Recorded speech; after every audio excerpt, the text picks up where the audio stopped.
Nem sempre a maior crueldade vem de um inimigo declarado. Às vezes ela chega de dentro de casa, vestida de seda, com sorriso nos lábios e instrução passada em voz baixa para um segurança de colete preto. Mirella não foi ao noivado da cunhada esperando uma guerra. Ela foi com vestido vermelho escuro e brincos de pérola, de mão dada com o marido, querendo apenas ocupar o lugar que era seu. O que aconteceu nos próximos minutos e nas 3 horas seguintes mudaria para sempre o equilíbrio de uma família inteira. Antes de começarmos essa história incrível, não se esqueça de curtir o vídeo, se inscrever no canal O Homem de Ouro e contar pra gente nos comentários de onde você está ouvindo essa história. Curitiba em julho tem um jeito de te lembrar que o mundo pode ser bonito e cruel ao mesmo tempo. O frio chega sem pedir licença, atravessa o casaco mais grosso e se instala nos ossos como uma memória ruim. Naquela noite de quinta-feira, eu estava no banco do passageiro do carro do Heitor, olhando pela janela as ruas do Batel se iluminarem com os postes amarelados, enquanto a temperatura lá fora não passava de 6 graus. Eu tinha passado quase 2 horas me arrumando, vestido vermelho escuro, sério, com um corte que valorizava sem exagerar. Cabelo preso, batom vinho, brincos de pérola que minha mãe tinha me dado no dia do meu casamento, numa manhã de sábado que eu ainda consigo sentir no peito quando fecho os olhos. Ela disse que pérola era para quem não precisava gritar para ser notada. Eu tinha guardado isso. Eu queria estar bonita naquela noite. Não por vaidade. Eu precisava estar bonita. Quando se entra na família Caldeira, você aprende rápido que aparência é moeda de troca e que qualquer deslize, uma maquiagem pesada demais, um sapato fora de lugar, um vestido que a Solange considerasse inadequado, pode virar assunto de jantar por semanas. Eu sabia disso. Eu tinha aprendido da pior forma, nos primeiros anos, antes de entender as regras tácitas daquele clã. O noivado da Tamires era num espaço de eventos no Água Verde, um daqueles lugares com fachada de mármore polido e manobristas de colete preto que ficam parados no frio sem demonstrar que sentem nada. A lista de convidados tinha passado de 200 pessoas. A Solange, minha sogra, tinha se encarregado pessoalmente de coordenar os detalhes com a mãe do Caio, o noivo. Era o tipo de evento que ela adorava, uma vitrine, um lugar para aparecer, para ser vista, para distribuir sorrisos calculados e abraços de fachada com aquela leveza treinada de quem passou anos aperfeiçoando o papel de matriarca generosa. E eu sabia faz tempo, que naquele tipo de palco, eu nunca fui parte do elenco que ela escolheu. Heitor estava quieto no volante durante todo o caminho. Ele tinha uma daquelas quietudes densas, sabe? Não era o silêncio de quem não tem nada a dizer. Era o silêncio de quem está pesando cada palavra antes de soltá-la, de quem está calculando o peso exato do que está por vir. Eu conhecia o Heitor há 8 anos, namoramos por 3, casamos há 5, e tinha aprendido a distinguir os seus silêncios como quem aprende a ler as variações de temperatura do clima de uma cidade que mora. Aquele silêncio específico era o da antecipação. Era o silêncio de quem sabe que a noite não vai ser simples. Ele também sentia aquele nó no estômago. Tenho certeza. A gente não falou sobre isso no caminho.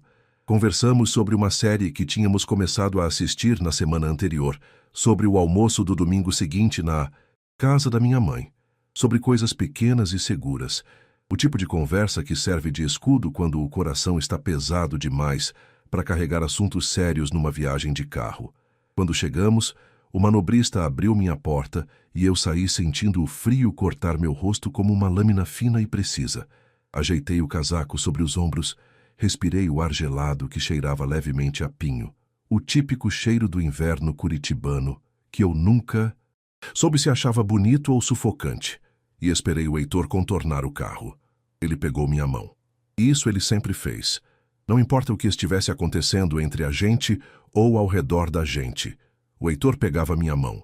Era um gesto tão dele que às vezes eu esquecia que era aprendido. Parecia instintivo, como respirar, como piscar.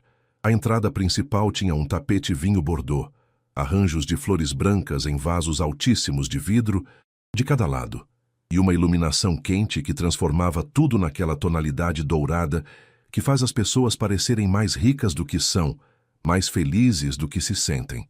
Dava para ouvir, mesmo lá fora, a música vinda do interior, um saxofone ao vivo, jazz suave e envolvente, o tipo de escolha que a Solange aprovaria com um sorriso daqueles seus sorrisos de quem acha que tem gosto refinado e quer que todos saibam disso. Eu me preparei. Mentalmente. Respirei fundo. Compus o sorriso que eu sabia usar nessas ocasiões. Não falso, mas controlado, polido como pedra trabalhada. O sorriso de quem está bem e vai continuar estando bem, independente do que aconteça ao redor. Foi então que o segurança nos abordou. Ele era um homem alto, ombros largos, terno escuro e um pino de identificação preso no lapelo. Educado, preciso dizer. Ele não foi grosseiro. Não levantou a voz. Não tinha nenhuma hostilidade visível na postura. Mas o que ele disse foi como um balde de água gelada despejado diretamente em cima da minha cabeça, do meu vestido vermelho escuro, dos meus brincos de pérola e de toda a preparação daquelas 2 horas. Senhor Heitor Caldeira? Heitor parou. Sim, o senhor e a senhora constam na lista. Porém, o segurança fez uma pausa breve. O tipo de pausa de quem está genuinamente desconfortável com o que precisa comunicar. Há uma instrução específica aqui ao lado dos nomes de vocês. O acesso deve ser feito pela entrada de serviço. São orientações da organizadora do evento. Eu ouvi aquilo e por um segundo genuíno achei que tinha entendido errado. Entrada de serviço. Os nossos nomes, do lado dos funcionários, do lado de quem vinha montar o buffet, carregar as caixas de equipamento de som, limpar o salão nos bastidores antes de o evento começar. Entrada de serviço. Pode repetir? A voz do Heitor saiu baixa e completamente calma, mas eu conhecia aquele tom. Era a calmaria de antes de alguma coisa muito grave. A quietude que precede a tempestade real. O segurança repetiu palavra por palavra, com o mesmo tom impessoal de quem está apenas repassando um protocolo. Disse que a instrução havia sido passada pela senhora Solange Caldeira e que ele estava cumprindo o que lhe foi determinado, que ele lamentava o inconveniente. Eu olhei para a entrada principal e, através do vidro fumê da porta giratória, avistei a Solange. Ela estava de pé perto da recepção, vestido verde esmeralda longo que chegava ao chão, cabelo perfeitamente arranjado num coque de salão, colar de ouro espesso no pescoço que eu nunca tinha visto antes, comprado especialmente para a noite, isso era evidente. Ela nos viu. Eu tenho absoluta certeza disso, porque por uma fração de segundo os olhos dela encontraram os meus diretamente, sem hesitação. Não foi um olhar acidental. E então ela desviou o rosto, devagar, de forma completamente deliberada, como se eu fosse parte do cenário que não merecia atenção específica, como se eu fosse uma cadeira mal posicionada, como se nada estivesse acontecendo. Ela ficou parada. Heitor soltou minha mão devagar. Ele se virou para o vidro e ficou olhando para a mãe dele por alguns segundos que pareceram muito mais longos do que eram. O tipo de segundos que se dilatam quando carregam peso demais. Eu tentei ler o rosto dele. Estava aprendendo a fazer isso ao longo dos anos, decodificar o Heitor quando ele fechava a expressão. Mas naquela noite ele estava além de qualquer código que eu conhecia. Era uma expressão que eu nunca tinha visto nele em 8 anos. Algo entre uma decepção que tinha atravessado o ponto sem retorno e uma espécie de finitude silenciosa. Como quem vira a última página de um livro que custou muito a terminar. Ele pegou minha mão de novo. Não disse nada ao segurança. Não se justificou. Não pediu explicação adicional. Não elevou a voz. Não criou cena. Simplesmente me girou de costas para a entrada principal. Me guiou de volta ao manobrista e pediu o carro com uma tranquilidade que, naquele momento, me pareceu a coisa mais corajosa que eu já tinha visto alguém fazer em silêncio. Heitor, eu falei bem baixinho, só para ele ouvir. Eu sei, ele respondeu, sem me olhar, os olhos fixos na rua à nossa frente. Eu sei, Mirella. Enquanto esperávamos o carro voltar, eu senti o frio de Curitiba de um jeito diferente. Não era mais só físico, não era só a temperatura de 6 graus que mordia minha pele por baixo do casaco. Era aquele tipo de frio que entra quando você percebe que uma coisa que você fingiu não ver por muito tempo acaba de ficar grande demais para caber no espaço que você tinha reservado para ignorá-la. Eu pensei na primeira vez que a Solange tinha me chamado de a escolha do Heitor, num tom que deixava absolutamente claro que não era um elogio. Pensei nos natais em que ela me presenteava com coisas que eram claramente regifts, objetos sem significado, sem embrulho cuidadoso, sem bilhetinho, enquanto as noras das amigas dela ganhavam joias e pacotes de viagem. Pensei nos jantares em família, onde ela me interrompia no meio de uma frase com uma leveza proposital que fingia ser distração, e na vez em que disse, com aquele sorriso doce e envenenado que eu aprendi a temer, que eu tinha muita sorte de ter conquistado o Heitor considerando minha origem simples. Eu nunca revisei nenhuma dessas coisas. Nunca respondi. Engoli porque o Heitor era meu marido, e eu não queria ser a pessoa que criava conflito, porque eu acreditava, ingenuamente, eu sei bem disso agora, que paciência e tempo resolveriam o que hostilidade criava, que um dia ela me aceitaria, que eu precisava só de mais tempo, de mais esforço, de mais silêncio. O carro chegou. A gente entrou. Heitor ligou o motor, mas ficou parado por um instante no estacionamento, as duas mãos firmes no volante, olhando para a frente sem ver nada específico. Me desculpa, ele disse, com uma voz que carregava peso demais para caber em duas palavras. Não é você quem precisa se desculpar. Eu sei, mas eu preciso dizer assim mesmo. Saímos do estacionamento sem olhar para trás, e enquanto as luzes douradas do espaço de eventos sumiam devagar no retrovisor, eu não sabia ainda o que estava por vir. Mas alguma coisa dentro de mim, uma parte que eu tinha passado anos treinando para ficar quieta, para não causar problema, para ser razoável, para ser paciente, começou silenciosamente e sem aviso a respirar. A gente foi para uma lanchonete no portão, um lugar simples, sem pretensão nenhuma, com bancos de couro sintético vermelho desgastado pelo tempo e um cheiro permanente de café passado, misturado com fritura, o tipo de cheiro que não pertence a nenhum lugar sofisticado e que por isso mesmo parece honesto de uma forma que me tocou naquela hora. Nada a ver com o mármore polido e o saxofone ao vivo que a gente tinha acabado de deixar para trás. E era exatamente isso que eu precisava naquele momento, um lugar de verdade. Um lugar onde as pessoas não usam sorrisos de fachada e onde ninguém vai te mandar para a entrada de serviço. Eu pedi um chocolate quente. Heitor pediu um café simples e ficou com as duas mãos em volta da xícara de porcelana grossa, olhando para o líquido escuro como se estivesse tentando encontrar alguma resposta ali dentro. A lanchonete estava quase vazia naquela hora de quinta à noite. Tinha um casal jovem na mesa do fundo, ele de boné, ela de casaco amarelo, os dois rindo de algo no celular com aquela despreocupação leve de quem não carrega nada pesado.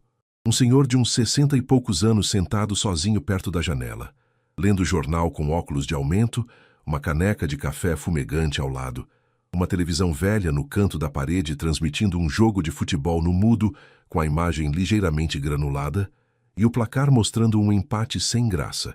Era um lugar de pessoas comuns, de gente de verdade, e depois de toda aquela fachada, o tapete bordô, os vasos com flores brancas, o vestido verde esmeralda e o colar de ouro. Aquela lanchonete parecia quase um alívio físico. Como tirar um sapato que aperta depois de horas? Ela planejou isso, Heitor disse de repente, quebrando o silêncio que a gente tinha mantido quase todo o caminho até ali. Não era uma pergunta, era a enunciação calma e fria de uma conclusão. Eu sei. Não foi engano, não foi confusão de lista, não foi nada que aconteceu por descuido. Ele girou a xícara levemente nas mãos, o barulhinho suave de porcelana contra o balcão. Ela colocou os nossos nomes com uma instrução específica ao lado. Isso dá trabalho. Isso exige que alguém se sente. Pense no detalhe com cuidado. Faça questão de garantir que vai funcionar. Isso não é acidente. Isso é intenção. Eu não disse nada. Deixei ele processar. O Heitor era assim. Ele precisava organizar o pensamento em voz alta antes de chegar onde estava indo e eu tinha aprendido ao longo dos anos que interromper esse processo não ajudava ninguém. Sabe o que me mata de verdade, Mirella? Não é nem só o que ela fez com você. Claro que é, e isso por si só já é mais do que eu consigo aceitar. Mas não é só isso. Ele olhou para mim com aquela expressão direta e aberta que era característica dele quando as coisas eram sérias de verdade. É que ela ficou parada lá. Ela nos viu pelo vidro e ficou parada. Ela podia ter saído naquele momento e dito que tinha sido um engano. Podia ter fingido que tinha sido um engano, pelo menos. Isso seria horrível de qualquer forma, mas seria uma tentativa de recuar, de salvar alguma coisa. Mas ela escolheu não fazer isso. Ela escolheu ficar onde estava, porque ela queria que eu visse que ela estava parada. Eu disse, era parte disso. A humilhação não era só a entrada de serviço. Era me fazer ver que ela sabia exatamente o que estava acontecendo e tinha escolhido não intervir. Era uma mensagem. Heitor ficou quieto por um tempo longo. O jazz suave do saxofone que a gente havia deixado para trás não alcançava aquela lanchonete. Claro, o que chegava pelos alto-falantes velhos no teto era uma rádio popular tocando uma música sertaneja que eu não reconhecia. Havia um conforto estranho nisso. Depois de um tempo, ele sacudiu levemente a cabeça. O movimento de quem confirma para si mesmo uma conclusão que não queria ser forçado a tirar. Eu tenho que te contar uma coisa, ele disse. Algo que eu não te contei porque não queria misturar você nos assuntos financeiros da família e que agora eu percebo que foi um erro não ter contado antes. Devia ter contado. Eu esperei, com a caneca de chocolate quente entre as palmas, sentindo o calor, atravessar a porcelana. Há 4 meses, minha mãe me pediu para assinar como fiador num financiamento imobiliário. Ela quer reformar o apartamento dela, trocar o revestimento, ampliar a cozinha. O banco exigiu um fiador com renda comprovada e estabilidade. Eu aceitei porque ela pediu e porque eu achei que era o mínimo que eu podia fazer pela minha mãe. Ele pausou, respirou fundo. Além disso, eu tinha combinado com ela de ajudar a cobrir parte do custo do noivado da Tamires, a parte que a família do Caio não ia bancar.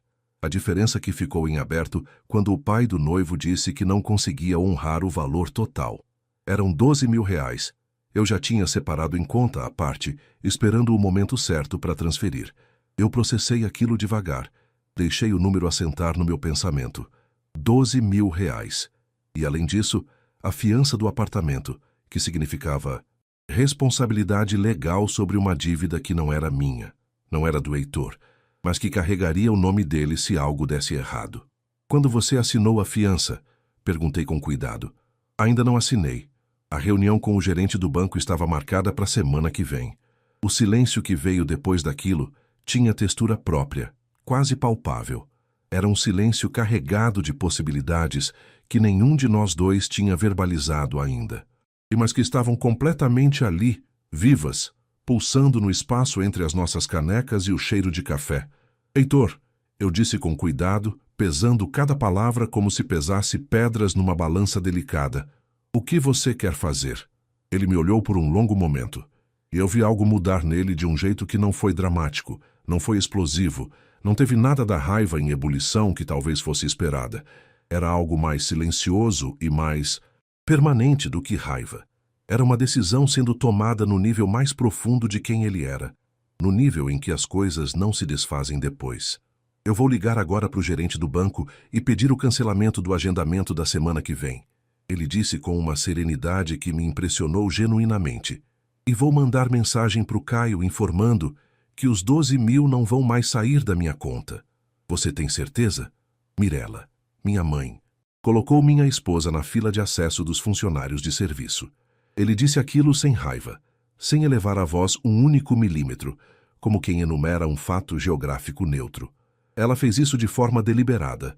Planejou o detalhe com antecedência suficiente para dar instrução ao segurança, me olhou nos olhos pelo vidro e não se mexeu. Se eu aceitar isso e seguir em frente como se nada tivesse acontecido, o que eu estou comunicando para ela se diz que pode, que sempre pode, sem nenhuma consequência, que o Heitor vai continuar sendo fiador e transferindo dinheiro independente de como a esposa dele é tratada. Ele tirou o celular do bolso do paletó. Eu fiquei olhando enquanto ele digitava uma mensagem de texto direta ao gerente do banco. Era quase 10 da noite. O banco estava fechado, mas ele tinha o contato pessoal do homem que cuidava das suas contas empresariais. A mensagem foi curta: cancelamento do agendamento da semana seguinte. Desistência da posição de fiador, sem explicações além do necessário. Depois abriu o WhatsApp e digitou uma mensagem para o Caio. Eu não li o conteúdo, mas vi que ela ocupava 2 parágrafos bons. A resposta do Caio chegou em menos de 2 minutos. Pude ver pela contração discreta do queixo do Heitor que não era uma resposta tranquila. Ele tá na festa, Heitor disse, colocando o celular de volta no bolso. Disse que isso vai arruinar o noivado dele, que ele não fez nada de errado e que não é justo que as consequências do que minha mãe fez caiam sobre ele. Eu fiquei em silêncio por um momento antes de responder, porque queria ter certeza de que o que eu dissesse era verdadeiro e não apenas raiva mal disfarçada. O noivado dele foi planejado com dinheiro que nunca foi garantido de fato. Eu disse, se a conta não fecha sem os 12 mil do Heitor, esse é um problema estrutural que existia antes dessa noite. Heitor assentiu uma vez, firme. É isso. Eu terminei meu chocolate quente, que já estava morno. Ele terminou o café. A gente pediu a conta, R$ 23, o que era uma diferença que não precisava ser dita em voz alta, mas que pairou no ar assim mesmo, a distância entre uma noite de fachada e uma noite de verdade. Fomos embora. No carro, o silêncio voltou, mas era completamente diferente do silêncio tenso da ida. Era o silêncio de 2 pessoas que acabaram de atravessar algo juntas e que precisam de um momento para deixar isso assentar, para deixar que a poeira de algo importante baixe antes de tentar ver com clareza o que ficou. Quando chegamos em casa, eu mudei de roupa, tirei os brincos de pérola com cuidado, guardei no estojo de veludo onde eles viviam e coloquei um moletom favorito desde a faculdade, desbotado e macio de tanto uso. Heitor foi para a cozinha e eu fui junto. A gente ficou sentado na ilha, com canecas de chá esquentando as mãos, e ficou conversando até quase meia-noite. Não sobre a Solange especificamente, mas sobre nós. Sobre o que a gente queria dali para frente, sobre limites que precisavam ter sido estabelecidos há muito mais tempo e não tinham sido, sobre o cansaço que acumula quando você fica engolindo coisas pequenas durante anos, até que elas ficam grandes demais para continuar chamando de pequenas. Foi a conversa mais honesta que a gente tinha tido em meses. E foi boa, foi estranhamente boa, na cozinha com chá morno e moletom desbotado, depois de uma noite que tinha começado de forma tão diferente. Eram quase 11 horas, quando o celular do Heitor, que estava em cima da ilha, começou a vibrar. 1 vez, 2, 3 chamadas seguidas, cada uma logo após a anterior, sem pausa. Ele olhou para a tela. Era a Solange. Heitor atendeu na segunda chamada. Eu estava do lado dele na ilha da cozinha, a caneca de chá ainda morna entre as minhas mãos, e dava para ouvir a voz da Solange no fone mesmo sem o viva-voz.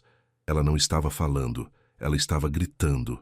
Não dava para entender cada palavra com clareza, mas o tom era absolutamente inconfundível. Era o tom de quem perdeu o controle de uma situação que achava que dominava completamente. Era o tom de quem construiu um jogo inteiro, moveu as peças com cuidado ao longo de semanas e achou que o tabuleiro estava garantido, estável, intocável. Heitor deixou ela falar por um momento sem interromper. Depois disse, com uma calma que eu admirei profundamente: Mãe, eu vou precisar que você abaixe a voz para eu conseguir ouvir o que você está dizendo. Ela abaixou um pouco, o suficiente para eu começar a captar fragmentos com mais nitidez, mesmo sem o viva-voz ativado. O Caio disse que você cancelou tudo. A Tamir está chorando no banheiro desde que soube. A festa toda, sabe? Todo mundo perguntando o que aconteceu. Você fez isso por causa dela. Ela disse dela, com um peso específico e completamente intencional, do tipo que não precisa de sobrenome, do tipo que carrega anos de distância e desdém numa única sílaba curta. Eu fiz isso por causa do que aconteceu hoje à noite. Heitor respondeu com o mesmo tom plano e controlado que me impressionou. Você sabe exatamente o que aconteceu, mãe. Heitor, aquilo foi um mal-entendido. A lista ficou errada por uma confusão de último minuto. Foi a assessora que organizou as entradas que... Ele ficou em silêncio por um segundo exato. E eu pude ver no rosto dele, pela microexpressão que eu tinha aprendido a ler depois de 8 anos ao lado desse homem, que aquela palavra, mal entendido, tinha chegado da forma mais errada possível. Havia uma linha naquela conversa, tênue mas real, e a Solange tinha escolhido cruzá-la ao invés de recuar. Mãe, a voz do Heitor ficou mais baixa ainda, mais séria, do jeito que fica quando ele está sendo completamente sério e quer que isso seja entendido. Eu vi você pelo vidro. Você estava de pé a menos de 10 metros de onde a gente estava, do lado de dentro, no calor do salão, com seu vestido e seu colar. Você nos viu sendo informados sobre a entrada de serviço. Eu vi nos seus olhos que você nos viu, e você não fez nada. Não saiu, não veio, não sinalizou nada. Isso não é mal entendido. Isso é uma escolha que você tomou com consciência.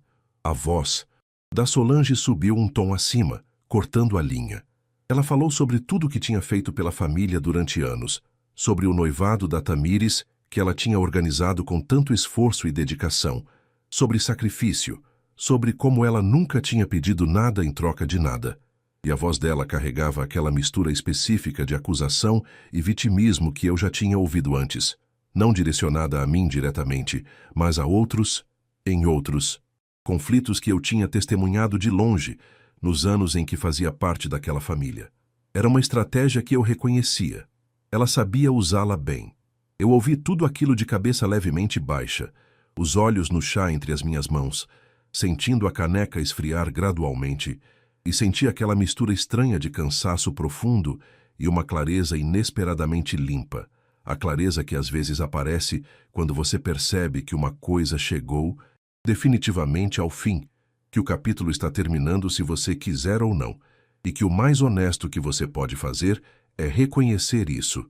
Eu não vou assinar a fiança, Heitor disse, cortando o fluxo dela com firmeza e sem crueldade calculada. E os 12.000 para o noivado não vão ser repassados, não porque eu quero punir a Tamires, e eu quero que você entenda isso muito claramente, porque a Tamires não é a responsável pelo que aconteceu hoje, mas porque eu não consigo continuar financiando um ambiente onde a minha esposa não é tratada com respeito básico. Isso é o mínimo, mãe. O mínimo que qualquer pessoa merece. E você está destruindo essa família por causa de uma mulher. E ali, algo em mim se moveu. Não foi raiva. Não foi o tipo de coisa explosiva e barulhenta que acontece em filmes quando o personagem finalmente perde a paciência depois de muito tempo. Foi algo mais quieto do que isso. Mais interior, mais definitivo.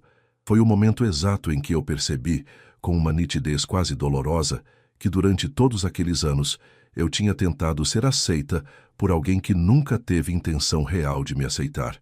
Que eu tinha engolido comentários sobre minha origem, disfarçado mágoas em jantares de domingo, sorrido em situações onde eu queria ir embora, passado anos inteiros sendo tratada como coadjuvante da própria vida do meu marido, e que quanto mais eu tentava, mais aquilo se tornava material para ser explorado de outras formas, e que o Heitor, que podia ter ficado do lado da mãe, que podia ter me pedido gentilmente para entender o jeito dela, que podia ter encontrado 1000 formas razoáveis e socialmente aceitáveis de não escolher ninguém, tinha me pegado pela mão e ido embora, sem hesitar, na frente do segurança, do manobrista de todos, pelo vidro de um salão iluminado de fachada numa quinta-feira de julho, com 6 graus lá fora.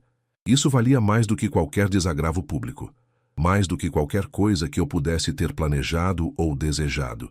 Você não está destruindo a família, eu disse em voz baixa para o Heitor, não para que a Solange ouvisse, apenas para ele. Você está protegendo a sua. Ele olhou para mim por um segundo e assentiu uma vez devagar, com aquela firmeza que não precisa de ruído.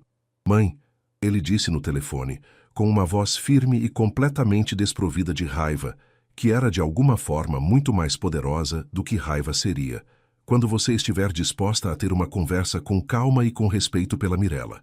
Eu estarei disponível. Até lá eu preciso desligar. Boa noite. E desligou. A Solange ligou mais 3 vezes naquela noite, com intervalos. cada vez menores entre as chamadas. Heitor não atendeu nenhuma.